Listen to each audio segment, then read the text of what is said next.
नमस्कार दोस्तों, मैं आपका दोस्त अमित यादव आपके अपने चैनल घर पर पाठशाला दोस्तों स्वागत करता हूं। हरियाणा पुलिस के अंदर आपका जो सब इंस्पेक्टर का अभी एग्ज़ाम हुआ था, जिसके अंदर डिपार्टमेंट की गलती के कारण दूसरा पेपर भी केवल एक शिफ्ट थी, इतने ज़्यादा कैंडिडेट भी नहीं थे, लेकिन फिर भी 2 से 3 पेपर बांट दिए गए। ये केवल छात्रों के साथ में अन्याय हुआ है जो तैयारी करे थे। दूसरी बात कि ऐसे बेतुके क्वेश्चन पूछे गए जिनका कोई भी लेना देना नहीं था पुलिस भर्ती से या कोई जीके से, कहीं से भी उसका लेना देना नहीं था। इसके बारे में जब चेयरमैन साहब से पूछा गया, मीडिया में खबरें आई, आज तक में भी खबरें आई कि हरियाणा के अंदर सब इंस्पेक्टर के लिए इस प्रकार के क्वेश्चन वहाँ पे पूछे जा रहे हैं। पहली बात तो मैं ये बताता हूँ कि चेयरमैन साहब को पर्सनल किसी यूट्यूब वाले को इंटरव्यू देने का टाइम है, लेकिन कोई भी आगे वो शेड्यूल जारी करते हैं या जितनी भी आगे भर्तियां होती हैं उनका जो भी टारगेट होता है वो प्रेस में वो रिलीज़ नहीं करते। मैंने हर बार देखा है कि वो इंटरव्यू केवल प्राइवेट यूट्यूब वाले को ही देते हैं, जो अच्छे खासे जिनके सब्सक्राइबर वहाँ पे होते हैं। ये भी नहीं है कि हर कोई वहाँ पे जाके इंटरव्यू उनका ले सकता है। मैंने अब भी देखा कि एक यूट्यूब वाला लगभग 3 से 4 बार वहाँ पे जो जाके उनका इंटरव्यू ले रहा है। अगर चेयरमैन साहब को कोई भी अपना शेड्यूल बताना है, अपना आगे का टारगेट बताना है कि मैं ये तारीखें इन तारीख को परीक्षाएँ लूँगा, ये करने जा रहे हैं, तो प्रेस में क्यों नहीं बताते? इनको प्रेस में क्या दिक्कत है? न्यूज़पेपर में बताइए या उसमें बताइए, वो इंटरव्यू के माध्यम से क्यों बताते हैं? तो कल उन्होंने इंटरव्यू दिया है, तो उनके इंटरव्यू की मैं जो मेन आपकी बातें हैं जो भर्ती से रिलेटेड हैं कि क्या हरियाणा पुलिस एसआई का पेपर दोबारा से होगा या इसके अंदर नॉर्मलाइजेशन होगा। नॉर्मलाइजेशन में फ़ायदा किसको होगा? जिनका ज़्यादा पेपर बांटा गया उनका होगा या एक दो सेंटर वाला उनका होगा। आंसर की कब तक आ जाएगी, रिजल्ट आपका कब तक जारी हो जाएगा, ज्वाइनिंग आपको कब तक वहाँ पे मिल जाएगी। तो पूरी डिटेल मैं आपको इसके अंदर बताता हूँ, वीडियो को अंत तक ज़रूर देखें। तो मैं आपको चेयरमैन साहब की यहाँ पे जो मेन बातें हैं ये मैं आपको बता देता हूँ। चेयरमैन साहब का जो इंटरव्यू कल हुआ था, इसमें उन्होंने बताया कि रेवाड़ी में जिस सेंटर पर पेपर बांटने में गड़बड़ हुई थी उनका पेपर या तो दोबारा लिया जाएगा सेम पैटर्न सेम आधार के ऊपर, या फिर अकेले उस सेंटर वाले कैंडिडेट या फिर नॉर्मलाइजेशन वहाँ पे किया जाएगा। इस तरह इसका जो फाइनल डिसीजन है वो अभी नहीं लिया गया है, इसलिए ना तो आंसर की आ रही है आपकी, इसमें देरी हो रही है काफ़ी आंसर की डालने के लिए।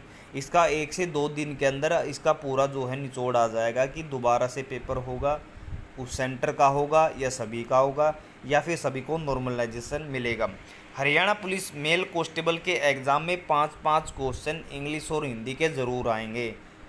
यानी कि जो एसआई वाले ये सोच रहे थे कि इंग्लिश हिंदी नहीं आएगी, अब चेयरमैन साहब ने बता दिया कि मेल कांस्टेबल के एग्ज़ाम में 5-5 क्वेश्चन हिंदी और इंग्लिश से ज़रूर आएंगे। ज्वाइनिंग लेने से पहले अपने जो साइको इकोनॉमिक्स के जो नंबर हैं, नो जॉब के मार्क मिलेंगे। मतलब आपने अगर 2 पेपर दे रखे हैं, आपका कांस्टेबल में भी हो जाता है और आपका एसआई में भी हो जाता है। अगर आपने कांस्टेबल में ज्वाइनिंग नहीं किया तो भी आपको एसआई के अंदर नंबर मिलेंगे, लेकिन अगर आपने ज्वाइनिंग कर लिया कांस्टेबल में, उसके बाद में उसने आपने कांस्टेबल से रिजाइन दे करके एसआई जो है ज्वाइनिंग कर लिया और एसआई में आपको वो नंबर मिले हुए हैं, तो बाद में आपकी जांच हो जाएगी और आप पद से हटाए भी जा सकते हैं। यानी कि डिपार्टमेंट की ज्वाइनिंग नहीं कर लेते हैं तब तक आपको जो नंबर हैं नो जॉब वाले मिलते रहेंगे। अगर किसी ने ओमार सीट में डिटेल गलत भर दी तो घबराने की ज़रूरत नहीं है, क्यूआर कोड से जो आपका डाटा वहाँ पे ले लिया जाएगा। बहुत सारे ऐसे कैंडिडेट हैं जिन्होंने रोल नंबर गलत भर दिया, नाम गलत भर दिया, उसका कोई कुछ भी नहीं है। आपका क्यूआर कोड है सीट के ऊपर, वहाँ से आपका डाटा पूरा कलेक्ट कर लिया जाएगा।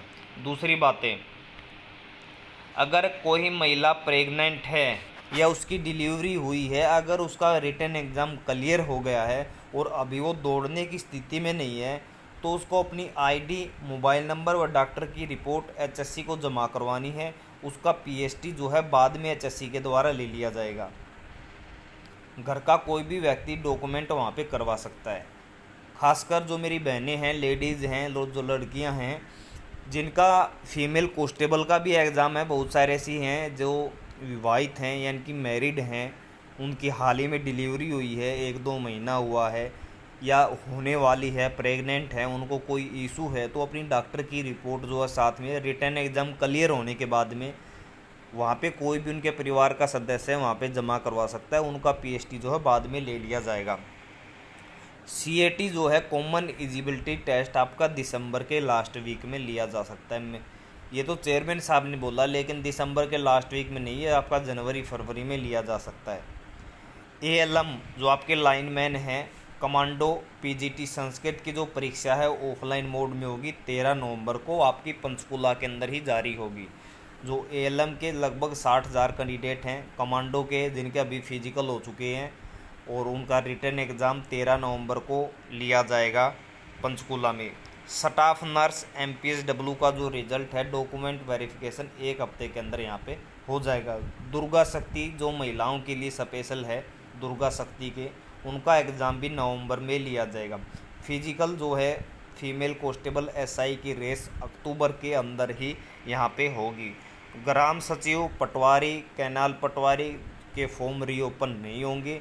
पेपर 16, 17, 18 दिसंबर को 6 शिफ्टों के अंदर होगा, और इन तीनों का एक ही पेपर होगा, कॉमन पेपर लिया जाएगा इन तीनों का। लगभग 10 लाख से ऊपर यहाँ पे कैंडिडेट हैं। आगे मैं बता देता हूँ, दिसंबर तक आपकी जो फीमेल कांस्टेबल है और एसआई मेल और फीमेल दोनों की ज्वाइनिंग यहाँ पे करवा दी जाएगी। ठीक है, फरवरी 2022 तक लगभग सभी एग्ज़ाम जो है कंडक्ट करवा लिया जाएंगे। जितने भी आपके पेंडिंग है एग्ज़ाम सभी कंडक्ट करवा लिया जाएगा। 31 मार्च 2022 तक 25,000 लोगों को नौकरी देने का यहाँ पे लक्ष्य है, जिनमें से 7,000 ज्वाइनिंग दे दी जा चुकी हैं। इसमें ये बता रहे हैं क्लर्क वाली जो भी भर्तियाँ जो क्लर्क वाली लगी थी उनकी बता रहे हैं 7,000। पुलिस की जो पोस्ट है वो सीएटी के अंडर नहीं होगी, यानी कि जो सीएटी जो कॉमन एलिजिबिलिटी टेस्ट जो आपका लेगी नेशनल टेस्टिंग एजेंसी एनटीए जो लेगी, उसमें आपका पुलिस का अलग से भर्तियाँ होंगी, पुलिस जो सीएटी के द्वारा नहीं भरी जाएंगी। तो ये पूरा का पूरा यहाँ पे चेयरमैन साहब के द्वारा पूरा का पूरा जो इंटरव्यू का इनका निचोड़ था, ये प्रमुख बातें उन्होंने इंटरव्यू के माध्यम से यहाँ पे बताई। दूसरी बातें उन्होंने ये भी बताया कि ईडब्ल्यूएस के अंदर हम एज वगैरह में और उसमें हाइट में उसमें छूट नहीं देंगे। ईडब्ल्यूएस के अंदर हम हाइट में छूट नहीं देंगे, क्योंकि ईडब्ल्यूएस जर्नल का ही यहाँ पे पार्ट होता है। तो ये पूरी डिटेल उन्होंने इसके माध्यम से बताया है। दूसरी बात है, जिन भी कैंडिडेट का एसआई के अंदर 70 से ऊपर यहाँ पे क्वेश्चन ठीक हैं, 70 से ऊपर को उनके क्वेश्चन ठीक हैं, और सोशल इकोनॉमिक्स के वहाँ पे 5 या 5 से नंबर ज़्यादा हैं, तो अपनी वर्दी सिलवा ले, किसी भी कैटेगरी से बिलोंग करता हो, उनका सिलेक्शन जो है श्योर है, उनको कोई रोकने वाला नहीं है। तो आज के लिए दोस्तों इतना ही। जय हिंद, जय भारत और जय हरियाणा। जिन भी कैंडिडेट को वीडियो अच्छा लगे लाइक और चैनल को सब्सक्राइब दोस्तों ज़रूर करें।